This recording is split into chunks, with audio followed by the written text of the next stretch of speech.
ያ የመስከረም 11 የሽብር ጥቃት በአሜሪካ ኒውዮርክ ግዙፍ የንግድ ማዕከላትን በሰከንዶች ውስጥ ወደ አቧራነት የቀየረ በቅጽበት ውስጥም የሺዎች ንጹሃንን ሕይወት የቀጠፈ መላውን የሰው ልጅ በእጅጉ ያስደነገጠ የዓለም ፖለቲካና የደህንነት ሥርዓትን የለወጠ አበይት የታሪክ ክስተት ነበረ።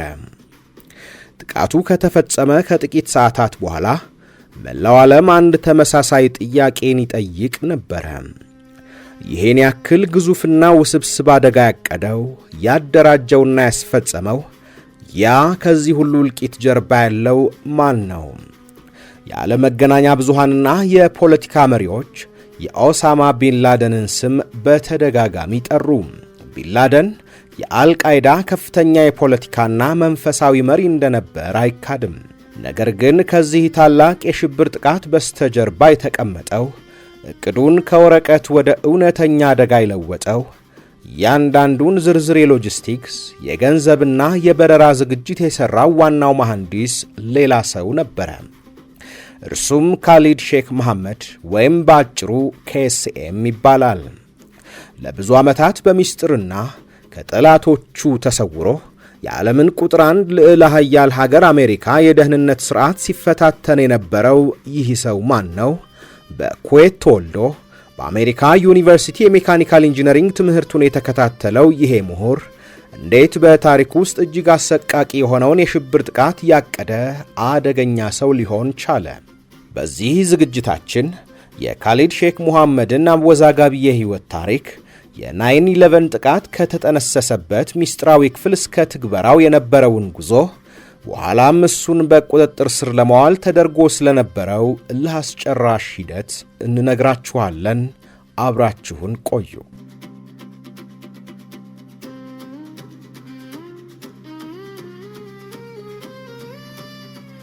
የካሊድ ሼክ መሐመድ ታሪክ የሚጀምረው በ1960ዎቹ አጋማሽ ኩዌት ውስጥ ነው። KSM የተወለደው እንደ አውሮፓውያን አቆጣጠር ማርች 1 ቀን 1965 በኩዌት ሲሆን ወላጆቹ ግን ከፓኪስታን ባሉቺስታን ግዛት የተሰደዱ ነበሩ። አባቱ ሼክ መሐመድ አሊ ዶስቲ በኩዌት ውስጥ የታወቁ የሃይማኖት ሰባኪ ነበሩ። KSM ባደገበት ቤተሰብ ውስጥ ሃይማኖታዊና ፖለቲካዊ ውይይቶች የተለመዱ ነበሩ። የሱ ወንድሞችና የቤተሰብ አባላት በሙሉ በሚባል ደረጃ በጽንፈኛና በእስላማዊ እንቅስቃሴዎች ውስጥ የተሳተፉ ነበሩ። ካሊድ ገና በ16 ዓመቱ በዓለም አቀፍ ደረጃ ትልቅ ተጽዕኖ የነበረውን የሙስሊም ወንድማማቾች ሙስሊም ብራዘርሁድ ድርጅት አባል ሆነ። በዚህ ድርጅት ውስጥ በነበረበት ወቅት ነው የምዕራባውያንን ባህል፣ የፖለቲካ የበላይነትና እስራኤል በፍልስጤም ላይ የምታደርገውን ተጽዕኖ በጽኑ መቃወም የጀመረው። ነገር ግን ካሊድ ሼክ መሐመድን ከሌሎች የጽንፈኛ ቡድን አባላትና ሸማቂዎች የሚለየው አንድ ዋና ነገር ነበረው። እርሱም የምዕራባውያን ዘመናዊ ትምህርትና የቴክኖሎጂ አቅም ነበረ። በ1983 ዓመተ ምህረት ካሊድ ትምህርቱን ለመቀጠል ወደ አሜሪካ ተጓዘ። ይህ አጋጣሚ በሕይወቱ ውስጥ ትልቅ ምዕራፍ ነበረ። መጀመሪያ በሰሜን ካሮላይና በሚገኘው ቺዋን ኮሌጅ ገብቶ እንግሊዘኛ ቋንቋን የተማረ ሲሆን በኋላም ወደ ታዋቂው የሰሜን ካሮላይና ANT ስቴት ዩኒቨርሲቲ በመዛወር በ1986 ዓመተ ምህረት በሜካኒካል ኢንጂነሪንግ የመጀመሪያ ዲግሪውን አጠናቀቀ። አሜሪካ በነበረበት ወቅት ካሊድ ከአሜሪካውያን ባህል ጋር ፈጽሞ አልተቀላቀለም። ይልቁንም የአሜሪካ ህብረተሰብ አወቃቀር፣ የቴክኖሎጂ አጠቃቀም፣ የበረራና የትራንስፖርት ሥርዓት እንዲሁም የመንግሥትን ደህንነት ድክመቶች በቅርበት ያጠና ነበረ። በኋላ ላይ አሜሪካን እርሷ በሠራችው ቴክኖሎጂ ለመምታት የተጠቀመበትን አእምሯዊ ዝግጅት ያደረገው በእነዚህ የአሜሪካ የትምህርት ዓመታቱ እንደነበረ የምርመራ ሰነዶቹ ያሳያሉ።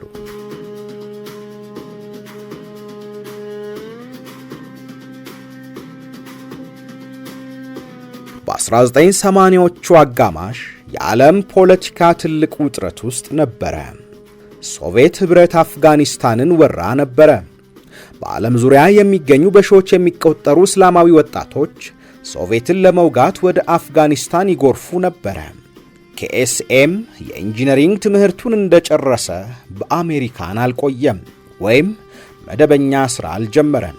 ይልቁንም ወደ ፔሻዋር ፓኪስታን በመጓዝ ወደ አፍጋኒስታን ጂሃድ ተቀላቀለ። በአፍጋኒስታን ጦርነት ወቅት ኬኤስኤም በፊት መስመር ተሰልፎ ከመዋጋት ይልቅ በድርጅት ሥራዎች፣ በጋዜጠኝነት፣ በገንዘብ ማሰባሰብና በቴክኒካል ድጋፎች ላይ አተኮረ። ከዚያም ከታዋቂው የእስላማዊ እንቅስቃሴ መሪ አብዱላህ አዛም ጋር ሠራ። በዚህ በፔሻወርና በአፍጋኒስታን ቆይታው ነው ኬኤስኤም ከዓለም አቀፍ የሽብር አውታሮች ጋር እጅግ ጥብቅ ግንኙነት የመሠረተው። ከእነዚህም መካከል የእህቱ ልጅ የሆነውና በኋላ ላይ በ1993 ዓመተ ምህረት የዓለም የንግድ ማዕከልን በቦምብ የመታው ራምዚ የሱፍ ይገኝበታል። ሶቪየት ኅብረት ከአፍጋኒስታን ከተሸነፈችና ከወጣች በኋላ የብዙዎቹ ተዋጊዎች ዓላማ ተጠናቀቀ። ለኬኤስኤም ግን የጂሃድ ትርጉም አዲስ ምዕራፍን ያዘ። እርሱ ሶቪየት ኅብረት ከወደቀች በኋላ ቀጣዩ ታላቅ ጠላት አሜሪካ መሆኗን አመነ።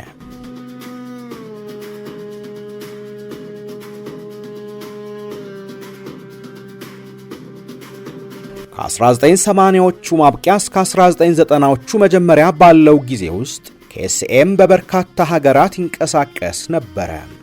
በቦስኒያ ጦርነት ወቅት ለሙስሊም ተዋጊዎች የፋይናንስ ድጋፍ ለማድረግ ወደ ባልካን ሀገራት ተጓዘ። በኳታር የመንግሥት የኤሌክትሪክና የውሃ ሚኒስቴር ውስጥ የፕሮጀክት ኢንጂነር ሆኖ በይፋ የሠራ የነበረ ቢሆንም ከበስተጀርባ ግን የዓለም አቀፍ የሽብር መረቡን ይዘረጋ ነበረ። ኬኤስኤም ተራ አክራሪ አልነበረም። አረብኛ፣ እንግሊዘኛ፣ ኡርዱና ባሉቺ ቋንቋዎችን አቀላጥፎ መናገር የሚችል የብዙ ቋንቋ ተናጋሪ፣ የቴክኖሎጂ አጠቃቀምን የተካነ፣ የፓስፖርትና የፎርጀሪ ሥራዎችን የሚያውቅ እንዲሁም ምዕራባውያን እንዴት እንደሚያስቡ የተረዳ አደገኛ የሎጂስቲክስ ባለሙያ ነበረ። በ1993 ዓመተ ምህረት በኒውዮርክ የዓለም የንግድ ማዕከል የመሬት ስር መኪና ማቆሚያ ላይ የተፈጸመው የቦምብ ጥቃት የኬኤስኤም የመጀመሪያው ትልቅ አሻራ ያረፈበት ክስተት ነበረ። ጥቃቱን በቀጥታ የመራው የእህቱ ልጅ ራምዚ የሱፍ ቢሆንም ኬኤስኤም ግን ከኳታር ሆኖ የገንዘብ ድጋፍ አድርጎለት ነበረ። ይህ ጥቃት ለኬኤስኤም አንድ ትልቅ ትምህርትን ሰጠው። ሕንፃዎችን ከመሬት ላይ በቦምብ ማፍረስ ከባድ መሆኑን፣ ሕንፃዎችን ሙሉ በሙሉ ለማውደም ጥቃቱ ከላይ መሆን እንዳለበት ተገነዘበ። ይሄ ልምድ ነው በኋላ ላይ ለመስከረም 11ዱ ጥቃት መሠረት የሆነው።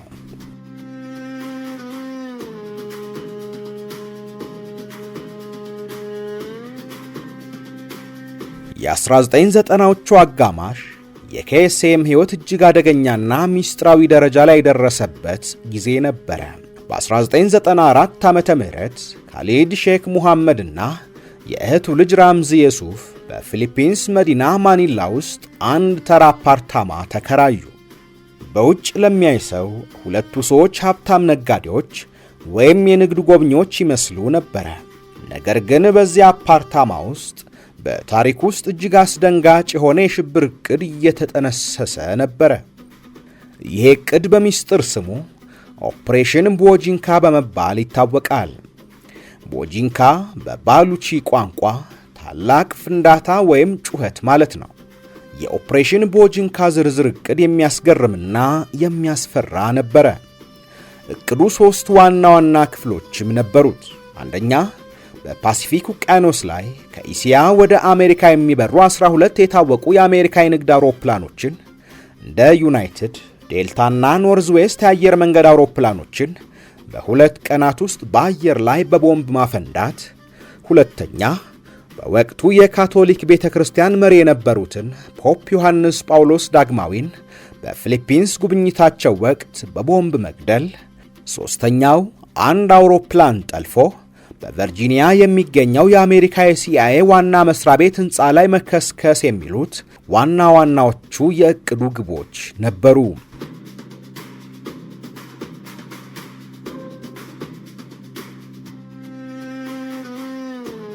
ይህን ዕቅድ እውን ለማድረግ ኬኤስኤም እና ራምዚ የሱፍ እጅግ የረቀቀ ዘዴ ፈጠሩ። ራምዚ ዩሱፍ ፈሳሽ ቦምብ በመስራት ረገድ የተካነ ነበረ። ቦምቦቹን እንደ ፈሳሽ ኮንታክት ሌንስ ማጽጃ አድርገው በፕላስቲክ ጠርሙስ ውስጥ በመያዝ በአየር መንገድ የደህንነት ፍተሻዎች ውስጥ በቀላሉ ማሳለፍ እንደሚችሉ አረጋገጡ። የቦምቡን ማስነሻ ደግሞ የካሲዮ የእጅ ሰዓት ዲጂታል ማንቂያን በመጠቀም ሰሩ። እቅዳቸው በትክክል መስራቱን ለማረጋገጥ በዲሴምበር 1994 ዓመተ ምህረት እውነተኛ ሙከራን አደረጉ። ራምዚ ዩሱፍ ከማኒላ ወደ ቶኪዮ በሚበራው የፊሊፒንስ አየር መንገድ የበረራ ቁጥር 434 ላይ ተሳፈረ። በበረራው ወቅት ቦምቡን ከመቀመጫው ስር በማስቀመጥ በሚቀጥለው መቆሚያ ላይ ወረደ። ቦምቡ በአየር ላይ ፈንድቶ የነበረ ሲሆን አንድ የጃፓን ዜጋ ሲሞት በርካቶች ቆሰሉ። አውሮፕላኑ በአስቸኳይ በማረፉ ምክንያት ብቻ ሙሉ በሙሉ አደጋውን መቀነስ ተቻለ። ይሄ ሙከራ ለኬኤስኤም እና ለራምዚ ዩሱፍ የእቅዳቸውን ውጤታማነት አረጋገጠላቸው። አሁን ሙሉውን የ12 አውሮፕላኖች ጥቃት ለማስፈጸም ቀጠሮ ያዙ።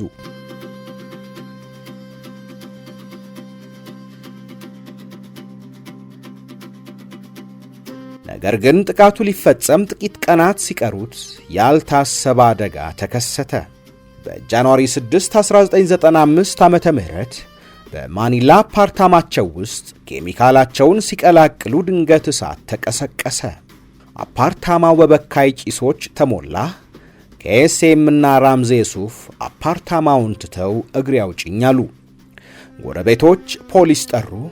የፊሊፒንስ ፖሊሶች አፓርታማውን ሲፈትሹ ያገኙት ነገር አስደንግጧቸው ነበረ። የኬሚካል ጠርሙሶች፣ የካሲዮ ሰዓቶች እንዲሁም ከሁሉም በላይ ደግሞ በኮምፒውተር ውስጥ የተቀመጠውን የኦፕሬሽን ቦጂንካን ሙሉ ዝርዝር ዕቅድ አገኙ። የፊሊፒንስ ፖሊስ ወዲያውኑ ከአሜሪካው ኤፍቢአይ ጋር ግንኙነት አደረገ። ራምዚ ዩሱፍ ከጥቂት ሳምንታት በኋላ በፓኪስታን ውስጥ ተያዘ። ኻሊድ ሼክ ሙሐመድ ግን በድጋሚ አመለጠ። ይህ አጋጣሚ ለዓለም የደህንነት ድርጅቶች ትልቅ የማስጠንቀቂያ ደወል ነበረ። ነገር ግን ኬኤስኤም ማምለጡ ብቻ ሳይሆን ከዚህ ውድቀት ትልቅ ትምህርትን ወሰደ። አውሮፕላኖችን በቦምብ ማፈንዳት የኬሚካል ዝግጅትና የላብራቶሪ ሥራ ስለሚጠይቅ እቅዱ ቀላል እንዳልሆነ ተረዳ። ይልቁንም አውሮፕላኖቹን ራሳቸውን እንደ ሚሳኤል መጠቀም የበለጠ ቀላልና አጥፊ እንደሆነ አመነ።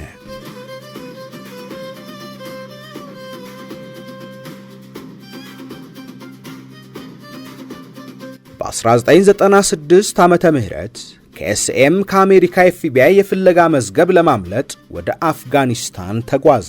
በዚያ ወቅት አፍጋኒስታን በታሊባን ቁጥጥር ስር የወደቀች ሲሆን ኦሳማ ቢንላደንም ከሱዳን ተባሮ ወደ አፍጋኒስታን ተመልሶ ነበረ። በመካከለኛው ምስራቅ ታሪክ ውስጥ እጅግ ገዳይ የሆነው ጥምረት የተፈጠረው እዚህ አፍጋኒስታን ውስጥ ነበረ። ኬኤስኤም እና ቢንላደን በቶራ ቦራ ተራሮች ውስጥ ተገናኙ። ቢንላደን ሀብታም፣ መንፈሳዊ ተጽዕኖ ያለውና በሺዎች የሚቆጠሩ ታማኝ ተዋጊዎች ያሉት የአልቃይዳ መሪ ነበረ። ኬኤስኤም ደግሞ ድርጅታዊ አወቃቀር የሌለው ነገር ግን እጅግ የረቀቀ የሽብር ዕቅድ ያለው መሐንዲስ ነበረ። ኬኤስኤም ለቢንላደን አዲስ ሐሳብ አቀረበ። የአውሮፕላን ጥቃት በምዕራባውያን መሬት ላይ መፈጸም የሚል። በመጀመሪያ ላይ ቢንላደን አመነታ። ዕቅዱ እጅግ ግዙፍ፣ ብዙ ገንዘብ የሚጠይቅና ለመተግበር የማይቻል ይመስል ነበረ። ኬኤስኤም ግን ሐሳቡን ማስረዳቱን ቀጠለ። አውሮፕላኖችን ጠልፈን በሕንፃዎች ላይ ከከሰከስናቸው አሜሪካንን በኢኮኖሚዋ፣ በፖለቲካዋና በስነ ልቦናዋ ረገድ ሙሉ በሙሉ መስበር እንችላለን አለ። ከሁለት ዓመታት ውይይትና ድርድር በኋላ በ1998 ዓመተ ምህረት አጋማሽ ላይ ኦሳማ ቢንላደን ከኬኤስኤም ሐሳብ ጋር ሙሉ በሙሉ መስማማቱን ገለጸ። ቢንላደን የጥቃቱን ገንዘብና ተዋጊዎች እንደሚያቀርብ ቃል ገባ። ኬኤስኤም ደግሞ የጥቃቱ ዋና አስፈጻሚና አርኪቴክት ሆኖ ተሾመ። ከዕቅዱ ስምምነት በኋላ ኬኤስኤም ሥራውን በከፍተኛ ፍጥነትና ምስጢራዊነት ጀመረ። የመስከረም 11ዱ ጥቃት ዝግጅት ከ2 ዓመታት በላይ የፈጀ እጅግ ውስብስብ የሎጂስቲክስ ሥራ ነበረ። ኬሲኤም እያንዳንዱን እርምጃ በቅርበት ይከታተል ነበረ። በመጀመሪያ ኬሲኤም የተጋፈጠው ትልቅ ፈተና ጠላፊዎቹን መምረጥ ነበረ። በመጀመሪያ አካባቢ ቢንላደን ከሳውዲ አረቢያ የመጡ ወጣቶችን መረጠ። ነገር ግን ኬሲኤም እነዚህ ወጣቶች እንግሊዘኛ ስለማይችሉና የምዕራባውያንን ባህል ስለማያውቁ በአሜሪካ የደህንነት ፍተሻዎች ውስጥ በቀላሉ ሊያጠራጥሩ እንደሚችሉ ተረዳ። በዚህ ጊዜ ነው ኬሲኤም በጀርመን ሃምበርግ የሚኖሩ አረብ ተማሪዎችን ያገኘው። የሃምበርግ ሴል በመባል የሚታወቁት እነዚህ ወጣቶች ግብፃዊው መሐመድ አታ፣ የየመንና ኤሚሬትስ ዜጋ የሆነው ማርዋን አልሸሂ፣ ሊባኖሳዊው ዚያድ ጃራህ ነበሩ። እነዚህ ወጣቶች በምዕራባውያን ሀገራት ለዓመታት የኖሩ፣ ጂንስ የሚለብሱ፣ እንግሊዘኛ የሚናገሩና በፍጹም የሃይማኖት አክራሪዎች ተክለቁመና የሌላቸው ነበሩ። ኬሲኤም እነዚህን ወጣቶች የጥቃቱ ዋና አብራሪዎች አድርጎ መረጣቸው።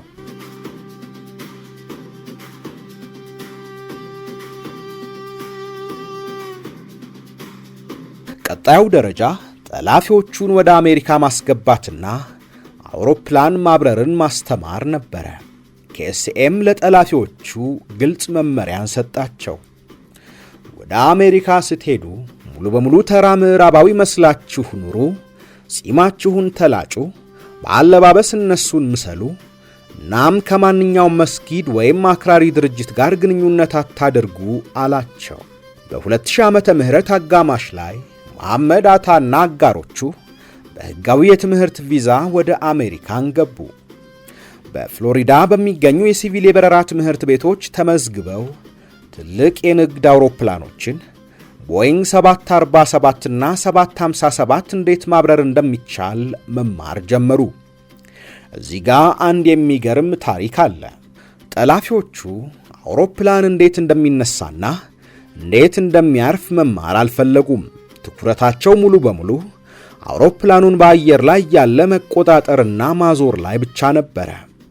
ይህ አጠራጣሪ ባህሪያቸው ለትምህርት ቤቶቹ ቢታይም በወቅቱ የነበረው የአሜሪካ የኢሚግሬሽንና የደህንነት ሥርዓት ትኩረት አልሰጠውም። በተመሳሳይ ጊዜ ኬሲኤም ተጨማሪ 15 የሳውዲ አረቢያ ዜጎችን አደራጀ። እነዚህ ሰዎች መስል ሃይጃከርስ ወይም ጡንቻማዎቹ ጠላፊዎች ይባላሉ። ሥራቸው የበረራ አስተናጋጆችንና ተሳፋሪዎችን በቢላዋ በማስፈራራት የአውሮፕላኑን አብራሪዎች ክፍል ኮክፒት መቆጣጠር ነበረ።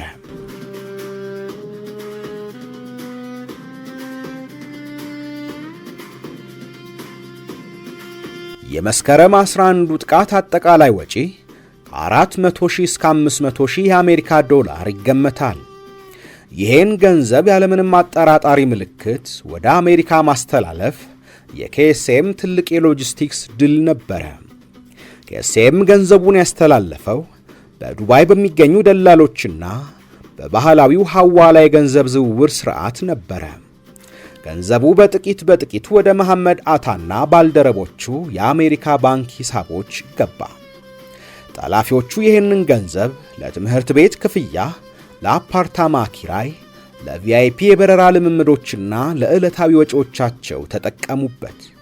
ኬሲኤም ከካራቺና ከራዋልፒንዲ ፓኪስታን ሆኖ እያንዳንዱን እንቅስቃሴ ይከታተል ነበረ። ከመሐመድ አታ ጋር ሚስጥራዊ የኮድ መልእክቶችንም ይለዋወጡ ነበረ። በኦገስት 2001 ዓመተ ምህረት መሐመድ አታ ለኬሲኤም የመጨረሻውን የኮድ መልእክት ላከ። ትምህርቱ ተጠናቋል፣ ሁለቱ እንጨቶችና ቀጥታ መስመሩ ለመገናኘት ዝግጁ ናቸው አለ። ይሄ ማለት ጥቃቱ በሴፕቴምበር 11 ይፈጸማል ማለት ነበረ።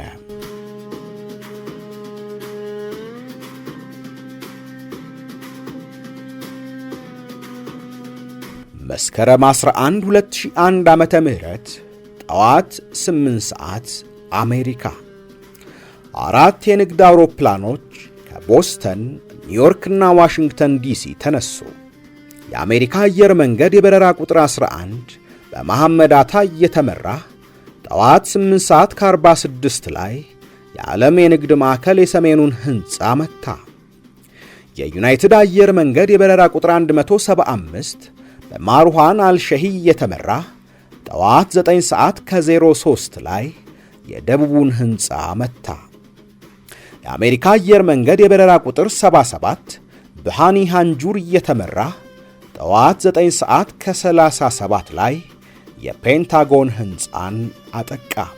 የዩናይትድ አየር መንገድ የበረራ ቁጥር 93 በዚያድ ጃራህ እየተመራ ወደ ዋሽንግተን ዲሲ ካፒቶል ሂል ሕንፃ ይበር የነበረ ቢሆንም ተሳፋሪዎች ከጠላፊዎቹ ጋር ባደረጉት መስዋዕትነት የተሞላበት ትግል አውሮፕላኑ በፔንሲልቫኒያ መስክ ላይ ወደቀ። በዚያች ጠዋት 2977 ንጹሐን ሰዎች ሕይወታቸውን አጡ። ኻሊድ ሼክ መሐሙድ በፓኪስታን ካራቺ በሚገኘው አንድ ደህንነቱ የተጠበቀ ቤት ውስጥ ሆኖ ይሄንን ሁሉ በቴሌቪዥን መስኮት ይከታተል ነበረ። ከኤስኤም ከዓመታት በኋላ ለኤፍቢአይ ሲናገር ጥቃቱ እኔ ካሰብኩት በላይ ስኬታማ ነበረ፣ ሕንፃዎቹ ሙሉ በሙሉ ይወድቃሉ ብዬ አልጠበቅኩም ነበረ ብሏል።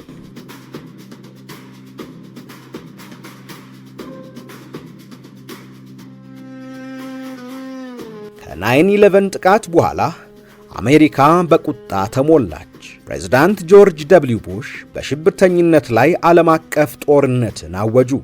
የአሜሪካ ጦር አፍጋኒስታንን ወረረ። የታሊባንና የአልቃይዳ መሸሸጊያዎች ተደመሰሱ። አሜሪካ በታሪኳ ትልቁንና እጅግ ውድ የሆነውን የሰው አደን ጀመረች። በኬስኤም ላይ የ25 ሚሊዮን የአሜሪካ ዶላር ወሮታ ተቆረጠ። ነገር ግን ኬስኤም አልፈራም፣ አልተደበቀም። ይልቁንም በፓኪስታን ከተሞች ውስጥ እየተዘዋወረ ቀጣይ ጥቃቶችን ማቀድ ጀመረ። ኬስኤም ከመስከረም 11 በኋላ ያቀዳቸው ጥቃቶች በሎስ አንጀለስ የሚገኘውን ላይብረሪ ታወር በአውሮፕላን መምታት፣ በለንደን ሂትሮ አውሮፕላን ማረፊያ ላይ አውሮፕላኖችን መከስከስ፣ በሲንጋፖር የሚገኘውን የዩኤስ ኤምባሲ ማፈንዳት፣ በፓኪስታን የሚገኘውን የዎል ስትሪት ጆርናል ጋዜጠኛ ዳንኤል ፐርልን በግፍ መግደል፣ ኬስኤም በኋላ ላይ ዳንኤል ፐርልን በእጁ አንገቱን እንደቀላው በኩራት ተናግሯል። በአንድ ዓመት ከግማሽ ያክል ኬስኤም እንደ መንፈስ ተሰወረ። የአሜሪካ የስለላ ድርጅቶች የስልክ መጥለፍ፣ የሳተላይት ምስሎችንና የመረጃ ሰዎችን በመጠቀም ሲከታተሉት ቆዩ። በመጨረሻም መጋቢት 1 ቀን 2003 ዓመተ ምህረት ሌሊት ኬስኤም ያለበት ቦታ ታወቀ።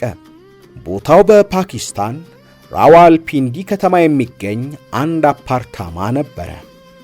የአሜሪካው ሲአይኤ እና የፓኪስታን የደህንነት ኃይሎች አይኤስአይ በጋራ በመሆን አፓርታማውን በድንገት ወረሩ።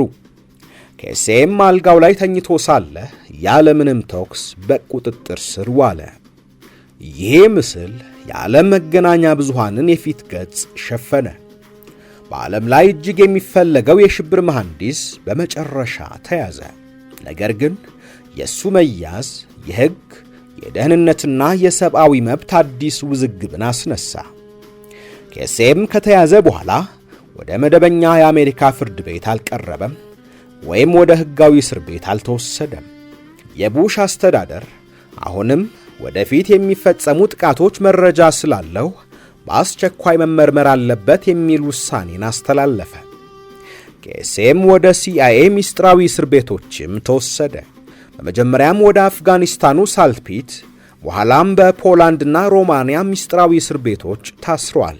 በእነዚህ እስር ቤቶች ውስጥ ሲአይኤ እጅግ የተጠናከረ የምርመራ ዘዴዎችን ተጠቀመ። ኬስኤም በእስር ቤቶች ውስጥ ስቃይ የበዛባቸው የምርመራ ዘዴዎች እንደተፈጸሙበት ተነገረ። ከእነዚህም ውስጥ በውሃ መድፈቅ አንዱ ሲሆን ኬስኤም በአንድ ወር ውስጥ ብቻ 183 ጊዜ በውሃ የመድፈቅ ማሰቃየት ደረሰበት። ይሄ ማለት አፍና አፍንጫው በጨርቅ ተሸፍኖ ውሃ በማፍሰስ የመስመጥ ስሜት እንዲሰማው ማድረግ ነበረ። ለአንድ ሳምንት ያክል ወይም ለ180 ሰዓታት ሳይተኛ እጆቹ ከጣራ ጋር ታስረው እንዲቆም ተደረገ። እጅግ ቀዝቃዛ ክፍል ውስጥም እርቃኑን እንዲቀር ተደረገ። እነዚህን አሰቃቂ ስቃዮች ከተቀበለ በኋላ KSM እጁን ሰጠ። ስለ መስከረም 11ዱ ጥቃት እያንዳንዱን ዝርዝር፣ ስለ አልቃይዳ አወቃቀርና ስላቀዳቸው ሌሎች 31 የሽብር ጥቃቶች ዝርዝር መረጃን ተናገረ። ነገር ግን KSM በማሰቃየቱ የምርመራ ሂደት የተናገራቸው በርካታ መረጃዎች ሐሰተኛና የስቃይ ህመሙን ለማስቆም ብቻ የተናገራቸው ነበሩ። ከሁሉም በላይ ደግሞ በማሰቃየት የተገኘ ማስረጃ በፍርድ ቤት ተቀባይነት ስለሌለው አሜሪካ በKSM ላይ የሞት ፍርድን እንዳትሰጥበት ትልቅ የሕግ እንቅፋት ፈጠረባት።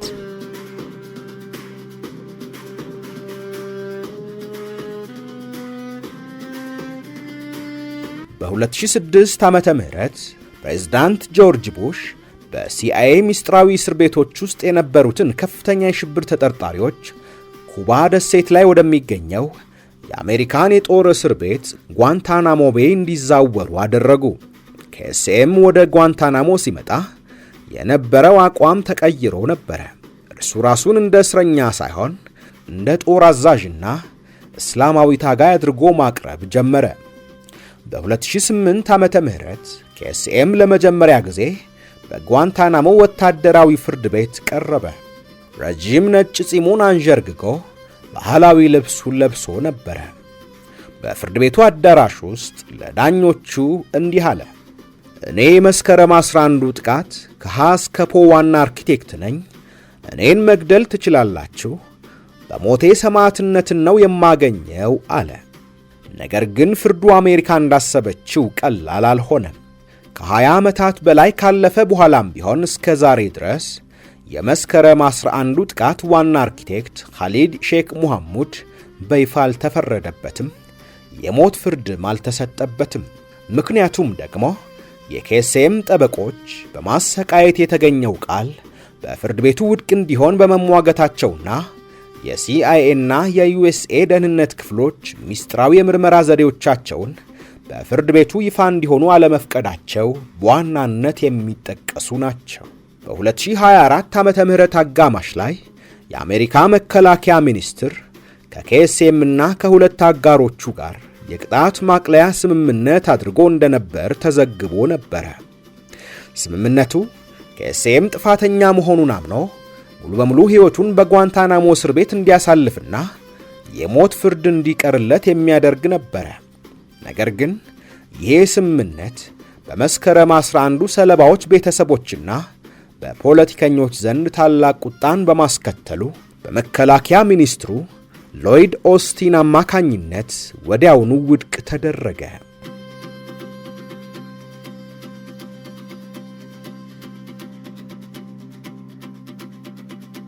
ዛሬ ኻሊድ ሼክ ሙሐሙድ በጓንታናሞ ቤይ ጥብቅ ጥበቃ በሚደረግበት ልዩ ክፍል ውስጥ ይገኛል።